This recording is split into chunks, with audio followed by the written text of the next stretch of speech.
Paz a todos, que o soberano Yahweh venha abençoar a vida de cada um de vocês. Hoje eu quero comentar aqui um texto que refuta completamente a salvação pelas obras e o livre-arbítrio, que seria ser totalmente livre para tomar atitudes, para fazer escolhas, sem ser influenciado tanto interna como externamente. Ou seja, seria ser totalmente livre, inteiramente livre para tomar atitudes. Será que é isso o que a Bíblia ensina? Será que a Bíblia ensina que você é inteiramente livre para fazer escolhas? Não, não é isso que a Bíblia ensina. A Bíblia ensina que todos nós nascemos sob a escravidão do pecado. Um escravo, ele não é totalmente livre para fazer escolhas, para tomar atitudes. Romanos 7,14 diz que eu sou carnal, vendido sob a escravidão do pecado. Foi o que o apóstolo Paulo, ele disse. E esse texto que nós vamos ler agora, o texto de João capítulo 3, versículo 3, e 2 versículos posterior, que é o versículo 5, refuta completamente a ideia equivocada e herética de que a salvação ela seria pelas obras, ela seria por mérito humano, por esforço próprio do ser humano. Olha o que João capítulo 3, versículo 3 diz. O Messias respondeu, em verdade lhe digo que se alguém não nascer de novo, não pode entrar no reino do Criador. Dois versículos posteriores, após dois versículos posteriores, a Bíblia diz assim, o versículo 5. Em verdade lhe digo, quem não, perceba que esse quem não é uma condição. Quem não nascer da água e não nascer do Espírito, não pode entrar no reino do Criador. Então existe uma condição tanto para você ver o reino, como para você entrar no reino. Nascer da água. Esse nascer da água é simbólico. Ele não é literal, como se emergir pessoas em água física fosse salvar pessoas. Porque se emergir pessoas em água física, se molhar com água física fosse salvar, todas as pessoas seriam salvas. Você não toma banho todo dia, então a partir do momento que você entra na água, você estaria salvo. Não. Quando o Messias disse quem não nascer da água, ele estava se referindo à lavagem da água espiritual, que é a palavra. Tanto que em Efésios capítulo 5, versículo de número 25, o apóstolo Paulo ele confirma isso. Ele diz que o Messias, ele morreu pela igreja, para quem acha que o Messias morreu por todos. Entregou-se a si mesmo por ela, para santificar, purificando-a com a lavagem da água, a palavra. Ou seja, se você não ouvir a palavra, se você não for lavado pela palavra, você não pode nascer do Espírito. Você não pode ser regenerado, você não pode ser vivificado. A regeneração, a vivificação, ela vem através do quê? Ela vem através de você nascer da água, de você ser lavado pela lavagem da água espiritual. A palavra. Não tem nada de ser emergido em água física, ser uma etapa para ser salvo, ser uma exigência para ser salvo. Caso ao contrário, bastava emergir pessoas em água física e todos estariam salvos. Perceba que o texto está dizendo que, em verdade te digo que aquele que não nascer da água e não nascer do Espírito, conforme a Bíblia diz em Efésios capítulo 2, versículo 1, ele nos vivificou, nos regenerou, estando todos nós mortos nos nossos delitos e pecados. Perceba que se você não nascer da água, ou seja, não for lavado pela lavagem da água espiritual, que é a palavra, a pregação do Evangelho da Graça, e não for regenerado, vivificado pelo Espírito do Pai, você não pode nem ver e nem entrar no reino do Criador. O que isso significa? Isso significa que você só busca o Criador, que você só crê e se arrepende depois que você é lavado pela lavagem da água espiritual, que é a palavra, e regenerado e vivificado pelo Espírito. Antes disso, você não pode buscar o Criador. Por quê? Porque você está no estado de morte espiritual. Efésios capítulo 2, versículo 1. Estando todos vocês mortos nos vossos delitos e pecados, ele vos vivificou. E esse estado de morte espiritual, ele te impede de buscar o Criador. É por isso que a Bíblia diz em Romanos 3,11, não há ninguém que entenda, não há quem busque o Criador. Então como que você nasce com a opção de buscar o Criador? Você nasce sob a escravidão do pecado. É o que a Bíblia ensina. Então você não tem livre-arbítrio. Você não é totalmente livre para tomar atitudes, para fazer escolhas. Por quê? Porque você nasce tendo o pecado como seu Senhor, devendo obediência ao seu Senhor, que é o pecado. E qual que é a vontade do pecado para a vida do ser humano? É que o ser humano se mantenha separado do Criador. Ou seja, se mantenha morto. Porque esse é o significado bíblico de morte, separação do Criador. Romanos 3,23 diz que todos pecaram e separados do Criador e do poder da sua majestade estão. Essa é a vontade do pecado para o ser humano. E se você é servo, se você nasce tendo pecado como seu Senhor, qual que é a sua obrigação? A sua obrigação, o seu dever é se manter separado do Criador. Só que você não peca e vive na prática do pecado somente porque é escravo, mas também porque você tem prazer em cometer e praticar o pecado. O pecado reside dentro de nós. É o que o apóstolo Paulo disse. Vamos lá.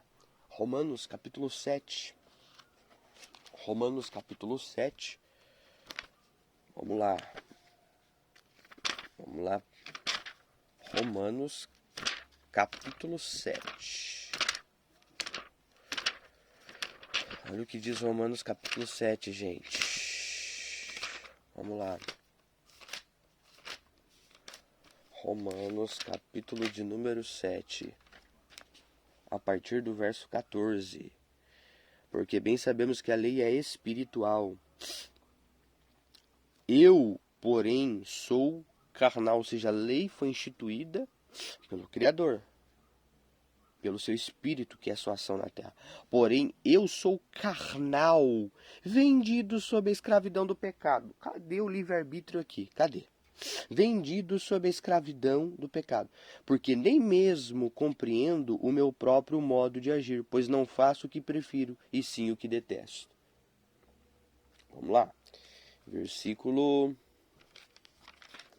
16. Vamos lá. Ora, se faço o que não quero, concordo com a lei que é boa. Nesse caso, quem faz isso já não sou eu, mas o pecado que habita em mim. Porque eu sei que em mim, isso é, na minha carne, não habita bem algum. Você que se acha bom. Olha o apóstolo Paulo dizendo, na minha carne não habita bem algum. A carne de quem? A carne do ser humano. Ou seja, você, olhos, boca, ouvidos, mãos, pés, na minha carne não habita bem algum. Para você que acha que merece a salvação, para você que se acha bom porque faz obra de caridade, porque ajuda o próximo, na minha carne não habita bem algum. Salvação não é pelas obras, não é por obra de caridade. A salvação é pela graça, favor imerecido.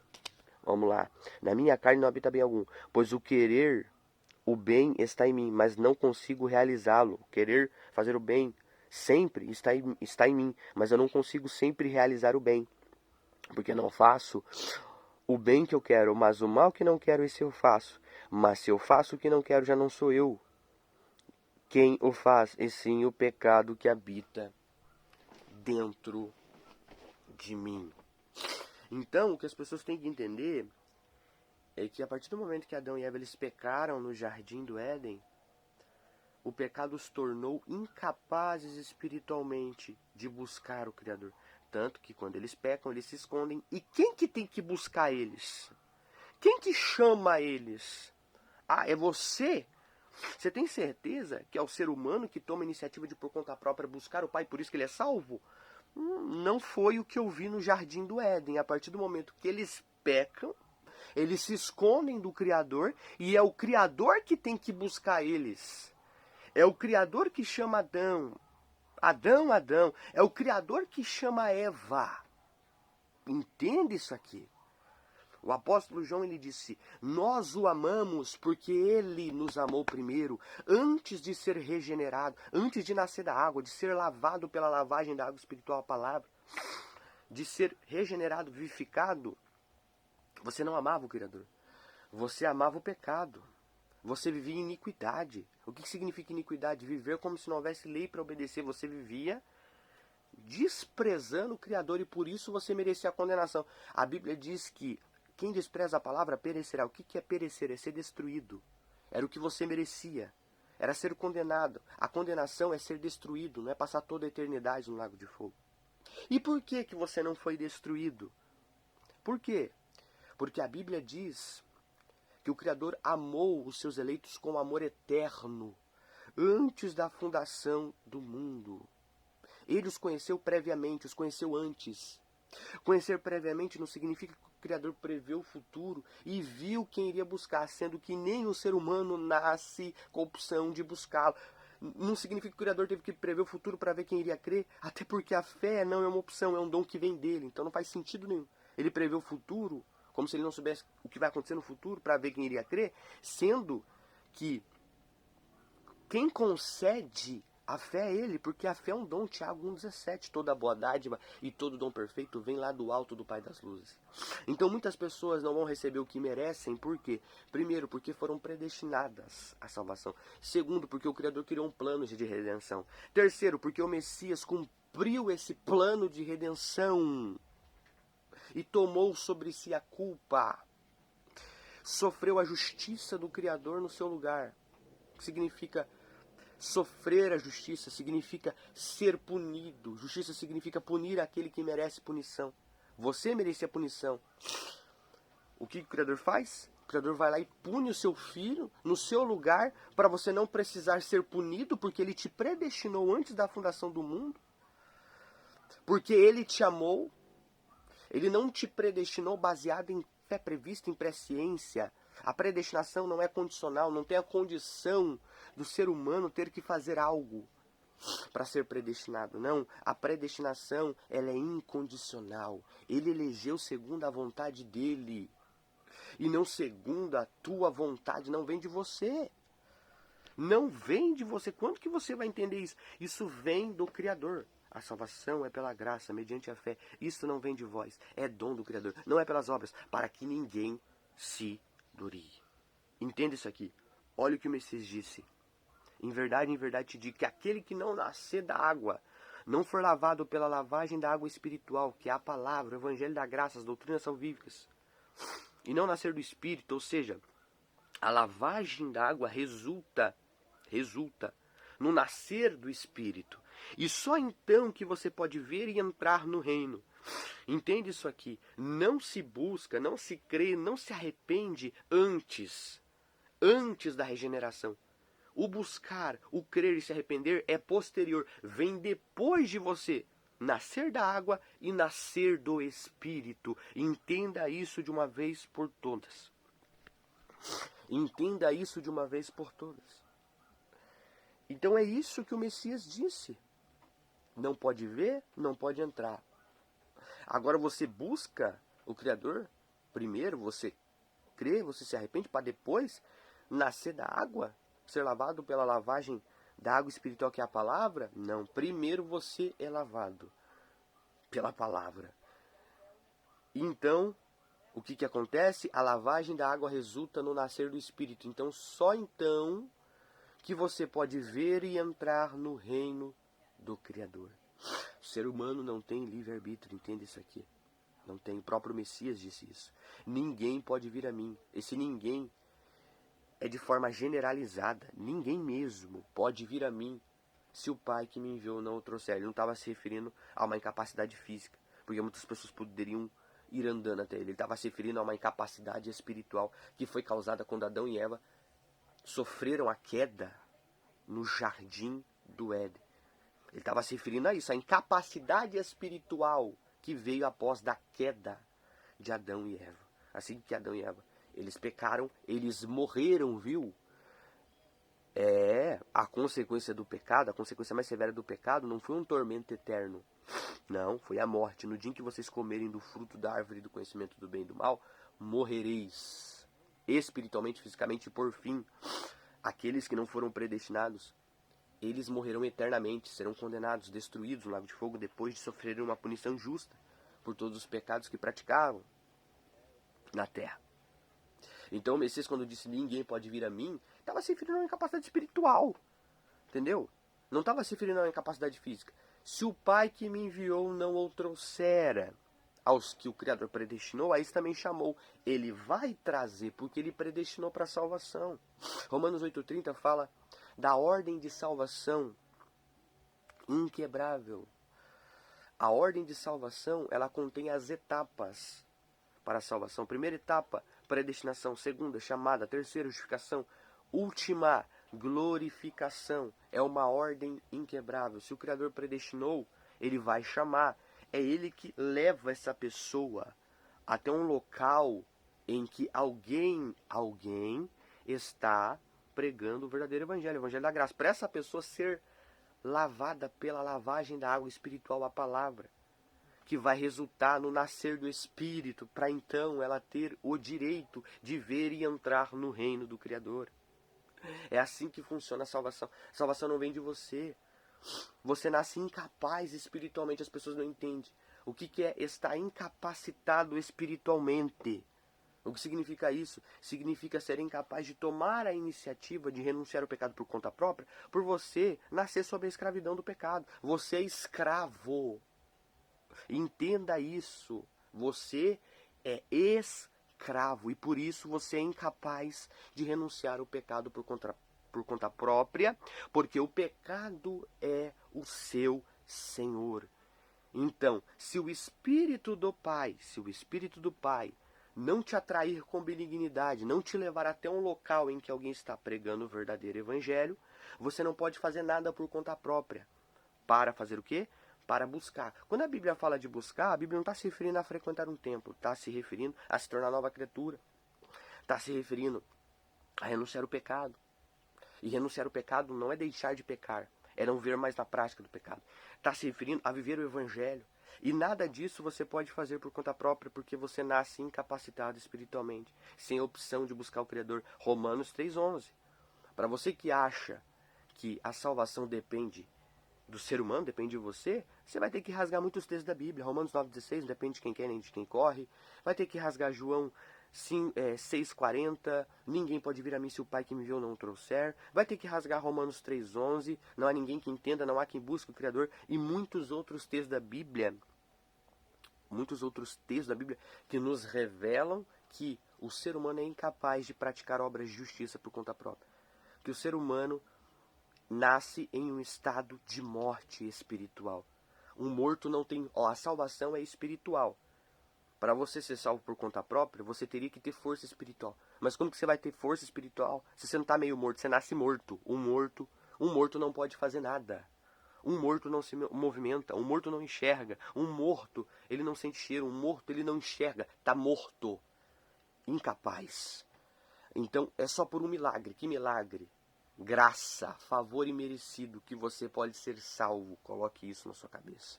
Então, que o Criador venha te abençoar poderosamente. Entenda, salvação não é por mérito, não é por esforço próprio. Ela independe de você, depende do Criador. A Bíblia diz, terei misericórdia de quem eu quiser ter misericórdia. Terei compaixão de quem eu quiser ter compaixão. O que você merece é condenação. É isso que você merece, porque você pecou. Quem peca merece o quê? Segundo o que diz as Escrituras, a morte. Romanos 6:23, o salário do pecado é a morte. Hebreus 2:2, toda transgressão e desobediência merece justo castigo. Por graça e misericórdia, o Criador salva aqueles que ele escolheu. Os outros só vão receber o que eles merecem. Justiça, punição, ira para a condenação, para a destruição. Então entenda de uma vez por todas que o Criador abençoe a todos.